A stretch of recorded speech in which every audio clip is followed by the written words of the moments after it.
Russian President Vladimir Putin believes a war between Russia and the United States and its NATO allies is imminent. I cannot help asking those who have caused this situation, do you realize now what you've done? President Vladimir Putin at the International Economic Forum in St. Petersburg, Russia, warned the group of international journalists there repeatedly that Europe, the United States, and Russia were drifting towards full-scale war. We know year by year what's going to happen, and they know we know. It's only you that they tell these fables, and you buy it and spread it to the citizens of your countries. Your people do not feel a sense of the impending danger. This is what worries me. How do you not understand that the world is being pulled in an irreversible direction? That is the problem. But they pretend like nothing's going on. I don't even know how to get through to you people anymore. This was probably one of the most important political speeches since the run-up to World War II.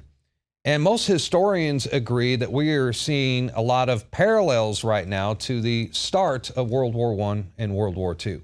Even the Pentagon admits that we're probably witnessing one of the most unstable periods in human history right now. I don't know how to get through to you. Your media is controlled. You're being manipulated.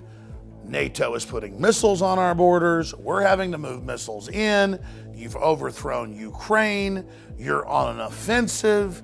You're funding and protecting radical Islam. Do you know what you've done? The issue of a major world leader saying that we're moving to the brink of war, and it's not in our news, that's the big story. It shows how incredibly controlled things are. We have proxy armies of NATO battling Russian troops. Right now, Senator, for us to control all of the airspace in Syria would require us to go to war against Syria and Russia. That's a pretty fundamental decision that certainly I'm not going to make. U.S. warplanes attacked a Syrian airbase in Deir Zur, killing 80 Syrian soldiers and wounding 100. The attack on the Syrian army was definitely no accident. It lasted 50 minutes and involved several aircrafts. Syrian intelligence even said they possessed audio conversations between US commanders coordinating with ISIS on the ground.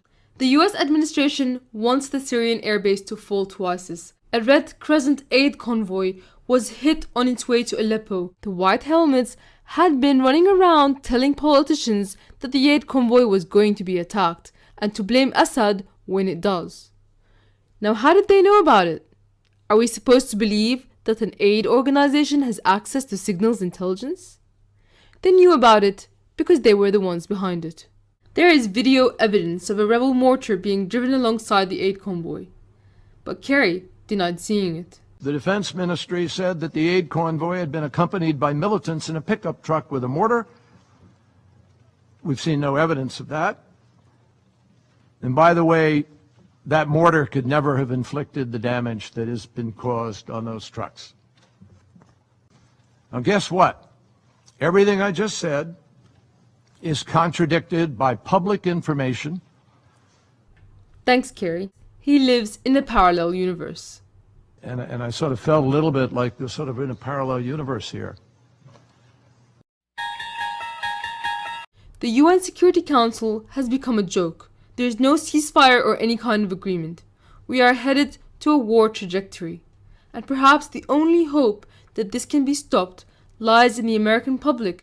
Extremist groups will continue to exploit the vacuums that are there in Syria to expand their operations, which will include, no question, attacks against Russian interests, perhaps even Russian cities.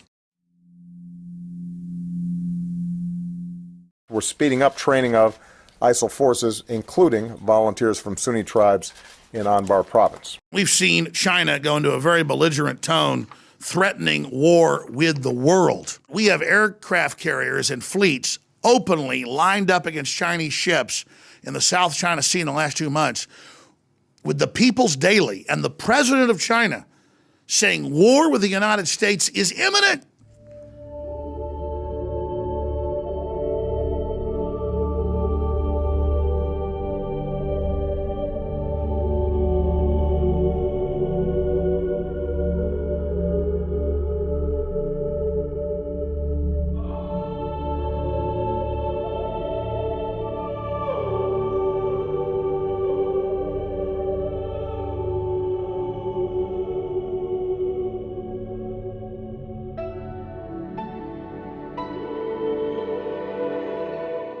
The elite is all basically running to armored fortresses and redoubts.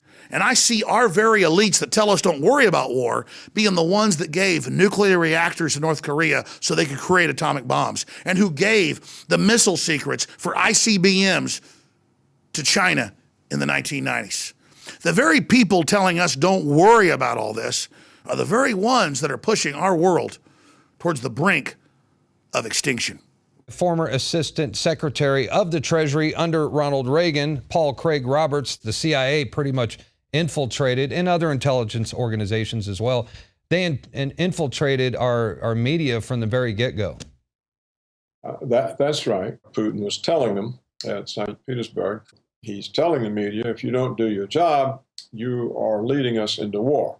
Diplomacy is powerless if people don't care about the truth.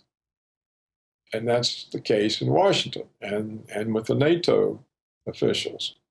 And if the journalists can't challenge Washington and NATO because they don't have the independence to do that, then diplomacy is at a dead end. And so the minute that Putin and Lavrov finally give up on diplomacy and realize that it's a dead end and nothing can come of it, then there's nothing left but force confronting force. If Hillary gets in there, my prediction is we'll all be in jail. No, we'll be vaporized before the end of her first term. It was Albert Einstein who said, I know not with what weapons World War III will be fought, but World War IV will be fought with sticks and stone. Please spread this video far and wide.